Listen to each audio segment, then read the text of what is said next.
Good afternoon, everyone. Good to see you here today. Good morning, Gabe.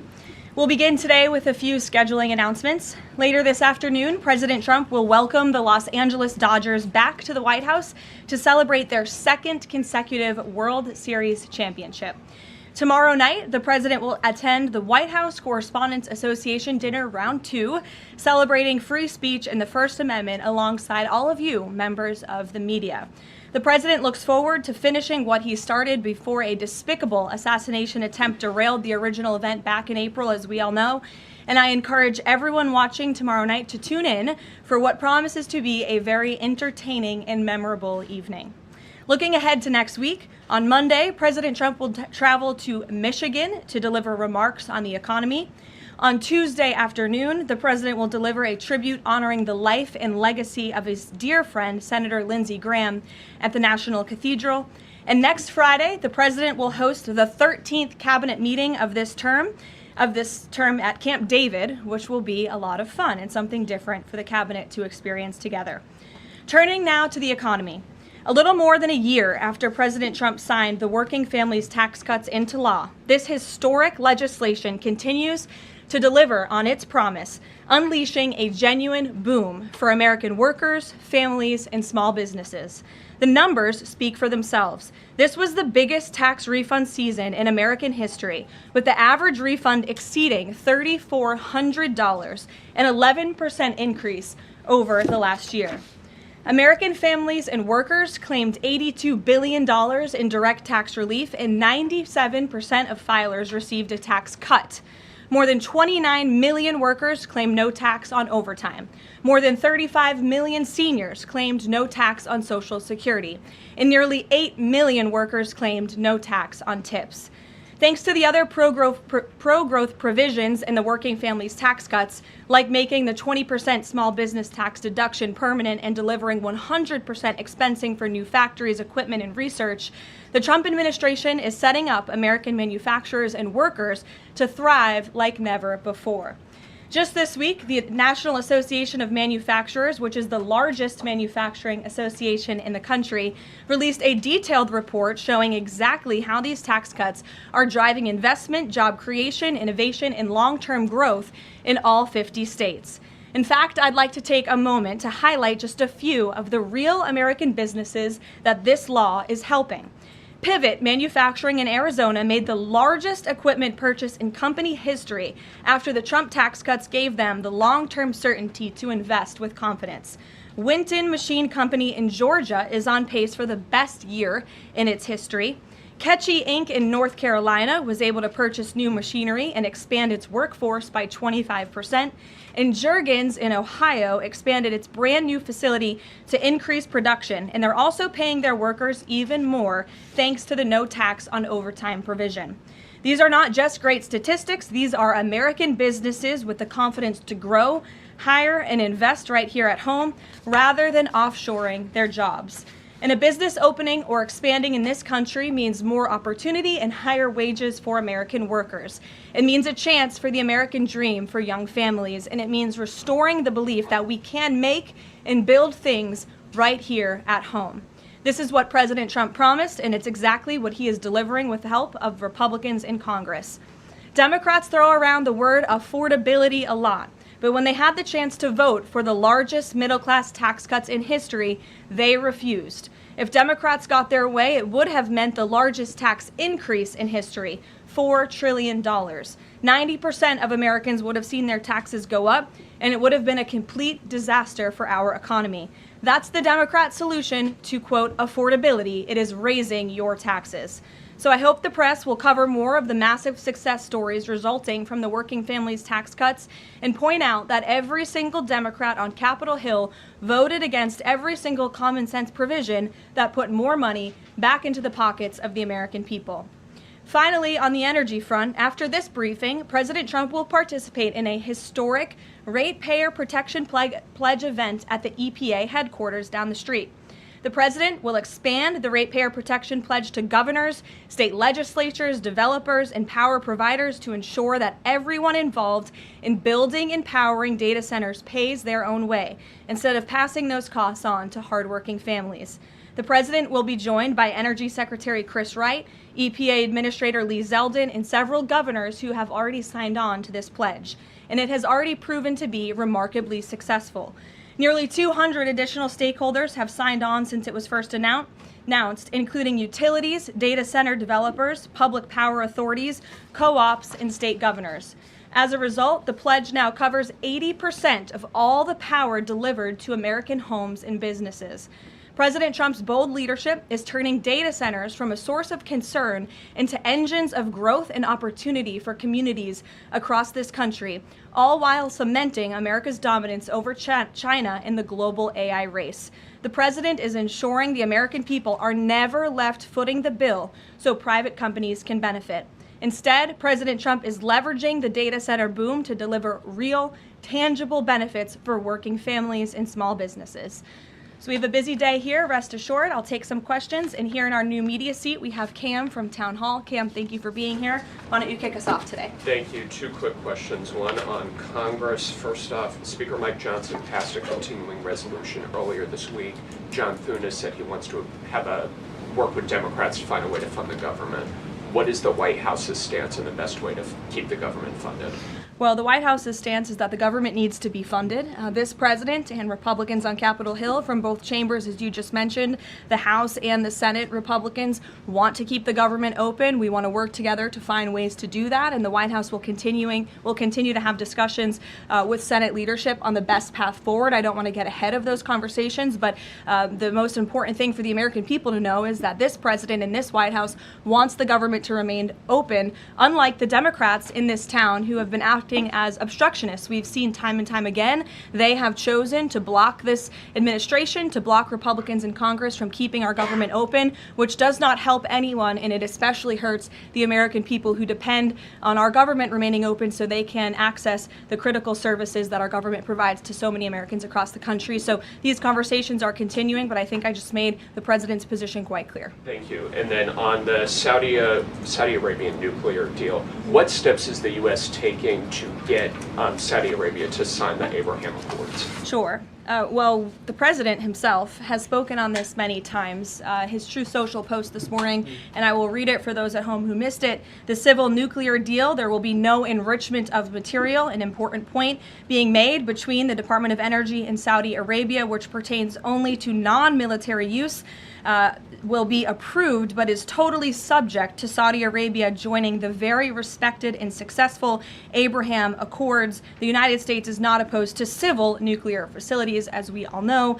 Look, this is a condition that the president has spoken about many times with our Gulf and Arab allies. He wants to see these countries sign the Abraham Accord. It was one of the most historic accomplishments of his first term, and it continues to be a long-term goal of his to expand those accords to ultimately come to a place where the Middle East can be a peaceful and stable region. And yes, this deal with Saudi Arabia, the energy deal, is contingent on this condition as far as the president is concerned. So we'll continue to talk with our Saudi counterparts to get the deal finalized and hopefully see them joining the Abraham Accords very soon. Thank you. Gabe. Karoline, thank you. With regards to the Saudi nuclear deal, why was that condition not mentioned yesterday when the Energy Secretary announced it? Well, look, the president is always the final deal maker, as you know, and this is something that he has mentioned on numerous occasions going back. I can provide you with those statements, and he has said if they don't join the Abraham Accords, the deal is off. So we'll continue to have those conversations with our Saudi counterparts moving forward. So the deal is dead if Saudi Arabia doesn't join. And have you any No. indication that Saudi Arabia is even considering this? Again, the president has spoken directly with the Saudis about this in numerous conversations in the past, and the administration will continue to engage in those conversations. Alexandra. Be exempt from international inspections as part of this deal if it moves forward? I don't want to comment on the specifics of the deal as we're still, again, as I just said, talking especially about this very important condition that the president raised this morning. Alexandra. So good to see you now that you're back. You too. So Treasury Secretary Bessent voiced concern this week on China potentially distilling or stealing AI technology from the United States, kind of manipulating it as their own. Anthropic said that the largest distilling attack happened last month. Do you think this will come up when the president meets with President Xi in September? Well, I have had the honor of being part of some of the meetings and discussions between President Trump and President Xi, and I can tell you there is always a wide range of topics that come up. I would imagine this would be something it's of high importance to the president and of this administration to obviously ensure that America remains dominant in the AI race, and we're obviously tracking the particular situation that you mentioned. I have one more, if you don't Sure. mind. This week we've seen some major players in Democrat politics voicing or alerting really on how much influence socialism, communism has had now on kind of mainstream Democrat politics. Is there any chance that the president would be interested or is considering working with left of center Democrats to push back on this? Well, unfortunately, we don't seem to have too many of those left in the Democrat Party. We have literal self-proclaimed communists who are winning elections and who are claiming to be the new leadership of the Democrat Party. I think the vast majority of Americans understand the dangers of communism. Just look at countries all over this world. As an example, Cuba right now is a country that is about to be a failed state because of the communist policies of the past several decades. Communism should never be allowed to lead this country, and the president obviously is strictly opposed to it and all the dangers that it reaps. We've seen it happen across the world. Meredith. Just to continue on the Saudi nuclear deal, do the Saudis agree with this interpretation since it wasn't part of the initial agreement? And has the president talked to MBS since this new condition was announced? As you know, the president just put out this statement a few hours ago. I don't believe he's had a call with MBS in the hours since. However, this is something that he has raised in previous conversations and has also said many times in the past. John, in the back, go ahead. Thanks a lot, Caroline. In regards to this deal, in the past, the Saudi government has said they will not consider entering into the Abraham Accords unless and until there's a Palestinian state. What makes you think that they're going to change their minds on their position regarding that? Again, I won't get ahead of the president's conversations, but this is something that he feels very strongly about and has spoken about it in the past and will continue to uphold. Can I ask you one other question? Sure. Just playing devil's advocate, why does Saudi Arabia get a civilian nuclear deal, but Iran doesn't get a civilian nuclear deal? Well, again, this agreement is still being worked out. Well, it will eventually, hopefully, be finalized with the condition that the president spoke about this morning. But this agreement in particular, as it's been discussed thus far, does give priority access for American companies in the Saudi nuclear energy program, which will ultimately benefit American industry workers and supply chains. So the deal that has been discussed thus far and will continue to be discussed absolutely puts America first, and that's obviously very important to this president. Ed. Thanks, Caroline. So Friday, the Section 122, the 10% global tariff, goes away. Is the president going to ask Congress for an extension, or what's next? Well, I know the U.S. TR, our great Jameson Greer, trade representative, will be having an announcement on that very soon, later today. I don't want to get ahead of him, so I would just tell you to stay tuned for more details. Okay, and then one more on the president's going to have some big utility companies at this event later on today.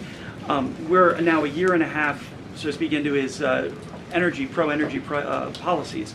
Is he going to pressure those executives to lower energy prices, not just maintain the prices? Well, look, as I mentioned earlier, the Ratepayer Protection Pledge is a novel idea drawn up by this president and his team to ensure that data centers in communities, where those communities want data centers, that these big CEOs and energy companies are picking up the tab for the energy costs in these communities, so the American taxpayer not being fronted with those bills. And the pledge today is being expanded to acknowledge all elements involved in building and operating data center, the governors who appoint the state regulators who set the power prices, the utilities and the co-ops that sell the power, and in addition to the tech companies that have already signed the pledge.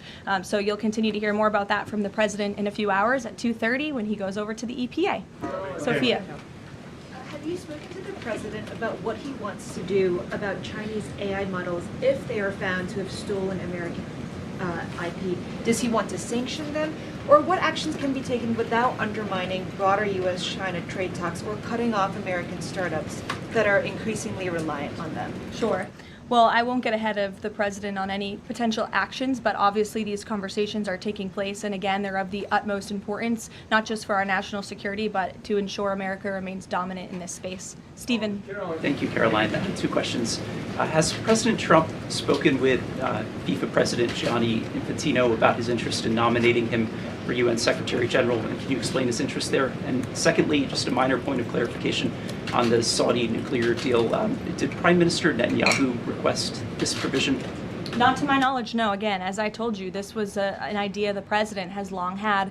It was the president and his team in the first term that began and signed the Abraham Accords with several countries in the region, between those countries and Israel. And the president obviously wants to expand on that historic accomplishment from his first term. To your first question about Gianni Infantino, I don't know if he and the president have discussed that. I haven't been present for all their conversations. I know they speak quite frequently, and the president has a lot of respect for Gianni and what he has done with FIFA. As we all just saw, the World Cup was a tremendous success here at home. It not only was hugely beneficial to our businesses and our local economies across the country, but I think it showed that America is the greatest country on earth, and the president is grateful to Gianni for all of the efforts that he had to make that dream a reality here in the United States. Danny. Thanks, Caroline. Is President Trump or the administration, do they have any plans to intervene in the extradition process for the Tate brothers? No, we've already answered that question. Elizabeth. Thank you, Caroline. Secretary Mullen said that election officials that knowingly allowed non-citizens to vote could be prosecuted and fined. Is this option being considered in New Jersey after the governor revealed that thousands of non-citizens were registered to vote there? Well, for any prosecutions, obviously, I would always defer you to the Department of Justice. But what I will say on New Jersey and this governor, the fact that she just all of a sudden decided to put out a press release saying President Trump and Republicans have been right about non-citizens on our voting rolls is not a coincidence. I think this governor is saying this because she realizes this administration is serious about getting to the bottom of illegal aliens voting and being on our voter rolls in our country. The Secretary of Homeland Security, as you know, sent a letter to several states, including New Jersey, requesting that non-citizens that are on their voter rolls need to be reported to DHS and need to be removed from those voter rolls. So that's why all of a sudden she is speaking truth about the fact that this does take place in states across the country. It is completely unacceptable to have non-citizens on American voter rolls voting in U.S. elections. And she says it's 6,600. We suspect it's a heck of a lot more, not just in New Jersey, but in states across the country. The president is hell-bent on getting to the bottom of this, and it's also why we need to pass the Save America Act to ensure that only U.S. citizens are voting in U.S. elections. And I understand the House had a great accomplishment yesterday with passing the budget resolution, which has as much of the Save America Act as possible, and we encourage the Senate to move forward with passing that resolution into law so the president can sign it into law by the August recess. It's of the utmost importance to this president, but also to the American people who support this bill overwhelmingly. Mary in the back. Thank you, Caroline. Two questions, one on Sophia Cunningham and then on self-driving cars. Sure. Sophia Cunningham in the WNBA has been attacked as a MAGA Barbie for saying it's common sense for men to not be in women's sports and locker rooms. Is the president following this story, and has he reached out to her? I don't believe he has reached out to her.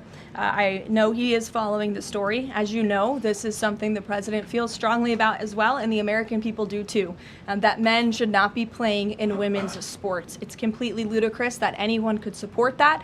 It's even more ludicrous that you do have Sophia Cunningham, a female athlete herself, very accomplished in her own right, coming forth and speaking that truth that men shouldn't play in women's sports. We want to protect women and girls, and the backlash she is receiving from Democrats and left-wing figures across the country is astonishing. They are clearly very out of touch with the American public on this issue, which again is an 80-20 issue. It's common sense. It's rooted in basic biological fact that men should not be competing against women on playing fields across the country. Thank you. And then really quick on Sure. self-driving cars. There's legislation right now to ban China's self-driving car technology from U.S. roads.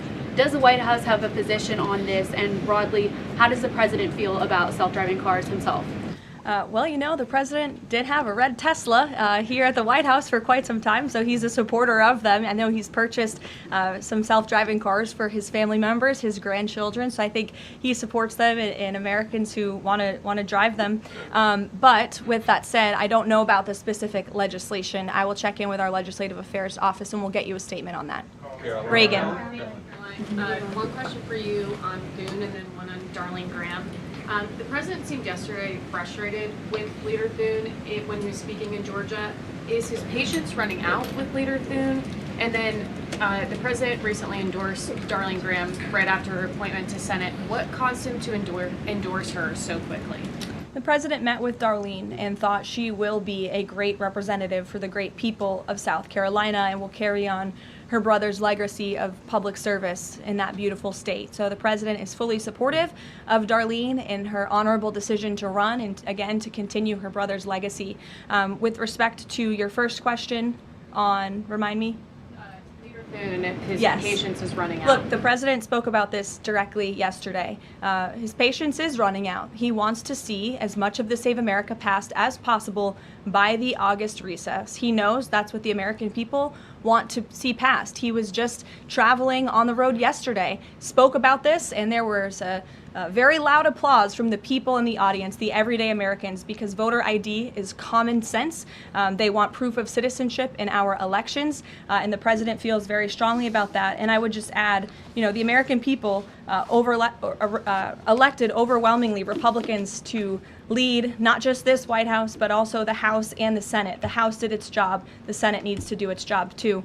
I know it's a brief briefing today, but you're going to hear from the president directly twice today at 2:30 and also at 4:30. And we will see you all tomorrow night at the Correspondents' Dinner. Thanks, guys.